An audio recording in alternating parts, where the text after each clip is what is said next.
gabaasaalee biroos qabna. Angalaanaa Balaa nu waliin tura.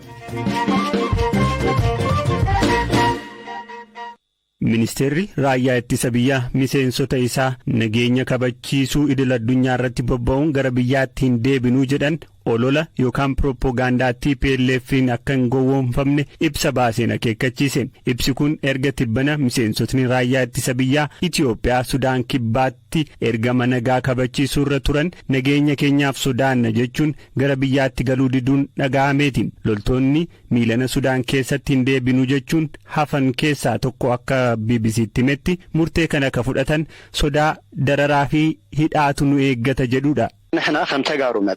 Nuti akka dhalattoota Tigraayitti sababa sabummaa keenyaan qofa nurratti xiyyeeffatameera. Wanti tokkoffaan nageenya keenyaaf jecha mormii keenya hin deebinu jechuun mirkaneessineerra. Lammaffaan ammoo dararaa fi miidhaa uummata Tigraay irra ga'u mormuunidha asitti kan hafnee jirru. Hundi keenya ejjennoo wal fakkaataa qabna. Walumaa galatti kan asitti hafnee jirru loltoota dhalattoota Tigraay 528 ta'anudha. Dararaa fi miidhaan uummata Tigraay irra ga'aa jiru akka nurra ga'us waan hubanneefidha.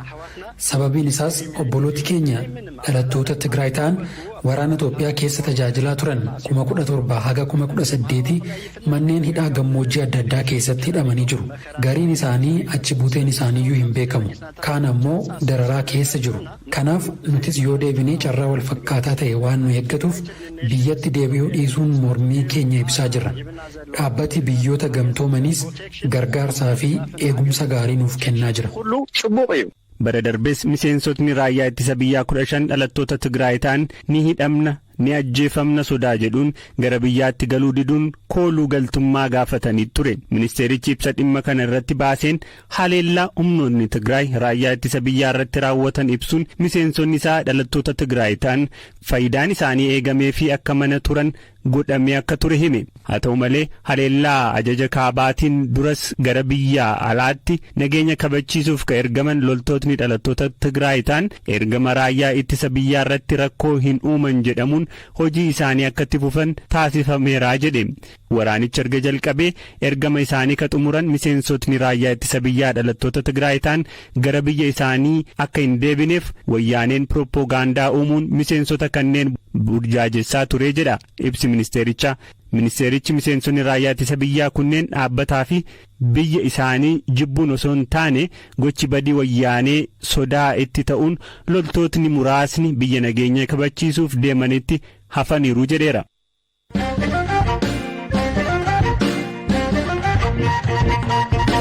Naannoo Amaaraa magaalaa Gondar keessatti walitti bu'iinsa dhalateen hordoftootni amantaa Musliimaa 20 ol ta'an ajjeefamuu mana maree Islaamummaa naannichaatti hoogganaan dhimma masjidaa fi beekumsa amantaa Haji Usmaan Umar BBC'tti himan. Mootummaan naannoo Amaaraa ibsa kibxata galgala baaseen walitti bu'iinsa kanaan wal qabate namoonni akka du'an ibsus lubbuun namoota meeqaa akka darbe lakkoofsaan hin ibsine. Haji Usmaan ka'umsa walitti bu'iinsa kanaa irratti akkas jedhan. Ka'umsa wanti ta'u kamuu waan jiru miti. Fiinxaleeyyiin biyya tokko amantaa tokko jedhan gocha raawwatanidha. Biyyi kun kan keenya qofa yaada jedhu qabaachuun alatti sababni kan biraa hin jiraatu. Haala amma jiruun masjidoonni hedduun gubataniiru. Keessumaa daldaltoonni hawaasa musliimaa qabeenyi isaanii jalaa saamameera. Ragaa qabatamaa hanga ammaa jiruun namoonni 20 ajjeefamaniiru. Lakkoofsichi dabaluus danda'a. Karaa adda addaa ragaan arganne kan agarsiisu namoonni 150 ta'an miidhamuu isaaniiti.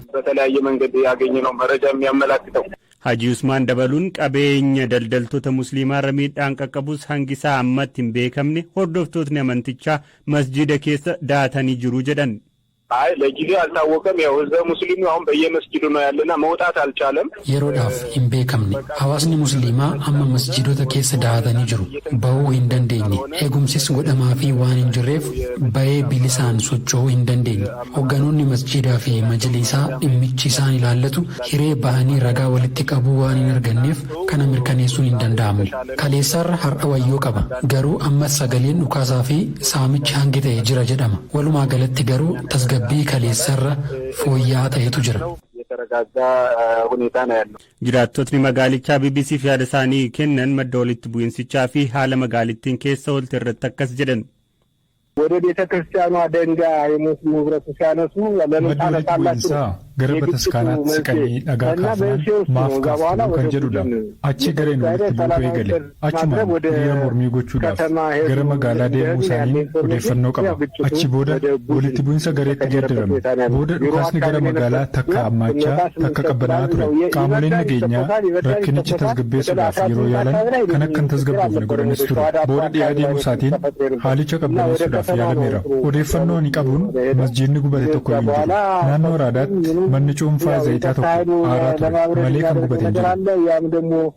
መስጊድ አንድ መስጊድ አልተቃጠለም። የእስልምና ሃይማኖት የታወቁ አባት ነበሩና እሳቸው ሞቶ በቀብር ላይ ነው እንግዲህ ማንጉዶን አመንታ እስላማ ቤከማን tokko boqotanii awwaalcha isaaniin wal qabatee ture dhagaa awwaalchaa irratti walitti bu'iinsi dhalate kan jedhame kun homaa sababa hin ta'u kanneen rakkoo uuman tokko kan gidduu seenan turani egaa amma tasgabbaa'aa akka jirudha ganda 18 lafa jedhamu masjida guddicha biran jira manneen daldalaa hedduun banamanii baajaajonnis taaksiinis hojii hojjechuutti jiru እንቅስቃሴ በቃ ባጃጅም ሁሉም ታክሲ ሁሉ ስራ እየሰራ ነው ያለው har'a Finfinnee masjiida Anwaaritti mormiin dhaga'ameera. Yaa'iin dhaabbilee amantaa Itoophiyaa ta'ee Gondaritti dhalate balaaleffate tasgabbiin akka bu'us gaafateera.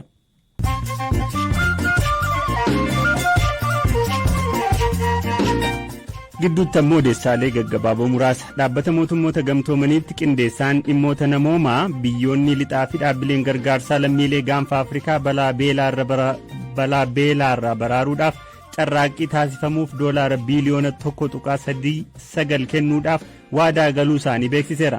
Mootummaan Ameerikaa warra hongeen miidhameef gargaaruuf kan oolu doolaara miiliyoona 200 deeggarsa akka kennu kan hime yoo ta'u mootummaan Kaanaadaa immoo doolaara miiliyoona 73 kennuudhaaf waadaa seeneera.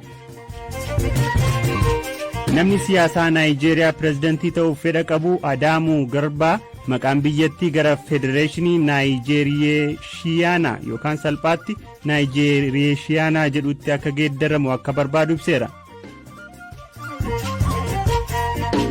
Loltuu waraana US ka tureef bara 2019 irraa eegalee mana hidhaa Raashiyaa keessa ka ture Trevor Reed waliigaltee hidhamtoota wal jijjiiruu taasifameen hidhaarraa hiikamuusaa qondaaltotni US fi Raashiyaa mirkaneessan. Akka waliigaltee kanaatti lammiin Raashiyaa qoricha sammuu hadoochuu daddabarsuun US keessatti hidhamee tures gadhiifameera.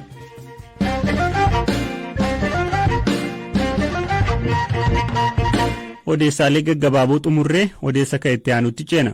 Godina Shawaa Kaabaa hospitaala muka xurriitti haati tokko ijoollee 4 takkaatti da'uu hojii gaggeessaan hospitaalichaa Dr. Tsaggaayee Tasfaayee BBC'tti himan.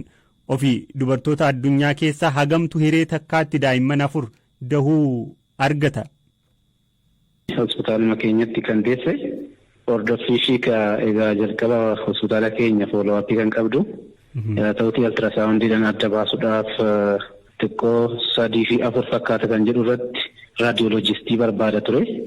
Raadiyoolojistii san barbaachaaf riifarii goonee akkuma jedhame 4 ta'e. Tole guyyaa kami kan isheen deessee karaa uumamaan deesse moo akkamitti deesse waan jedhu? Kan isheen deesse hospitaala keenyatti gaafa 17ti akkuma lakkoofsa keenyatti wixata ganama sa'a 2:45 karuma uumamaatiin kan deesse jechuudha. Hordoffiin gaarumarra jiru jedhanii xiqqoo akka dhukkubbii wayiinatti dhaga'amee waan akkasii jechaa turte jedhanii waan gaariirra jirti waan jedhamu sami kan dhageenya gammaatti. Tole amma hospitaala keessan hin jirtu jechuudha? Amma hospitaala keenya hin jirtu.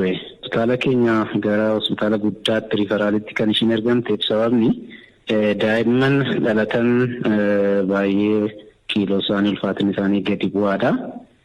Yeroon osoo hin gahiin kan deesse kun immoo hordoffii cimaa daa'imman reefu dhalataniif kan barbaachisu. Saalaan dhiiraaf dubara deesse? Dhiira 3 fi shamara 1 deesse.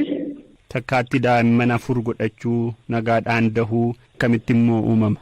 Uumama keessatti ni jira yaa ta'utii firikweensiin isaanii garaagaraa fakkeenyaaf yoo fudhanne lakkuu ni jedhamu daa'ima 2 yeroo tokkotti godhachuu suni namoota 250 keessaa carraan namni tokko daa'ima 2 ulfaa'uu yookiin immoo 2 garaatti qabachuu dandeessu. 250 keessaa tokko jechuudha? Akkasitti tilmaamama. Inni 3 immoo shamarran ulfataan keessaa 10,000 keessaa namni tokko carraa 3 yeroo tokkotti ulfaa'uu ni qabdi jedha jechuudha saayinsiin. Inni quadriplet jennu kun immoo yookiin daa'imman 4 yeroo tokkotti ulfaa'u kun immoo baay'ee reeridha jechuudha. Durba yookiin shamarran 700 keessa carraan namni tokko daa'ima 4 yeroo tokkotti ulfaa'uu qabdi jedha saayinsiin. Faamiliin jechuudha karaa haadhaa yookiin karaa abbaa sanyiin waan akkasii warra lakkuu dhaluu akkasii kana yoo qabaatan chaansii isaanii dabala jechuudha. Kan biraa daa'ima akka godhatanuuf qorichi yoo kan fudhatamu ta'e warreen akkanaa kun uumamuu ni danda'u jechuudha.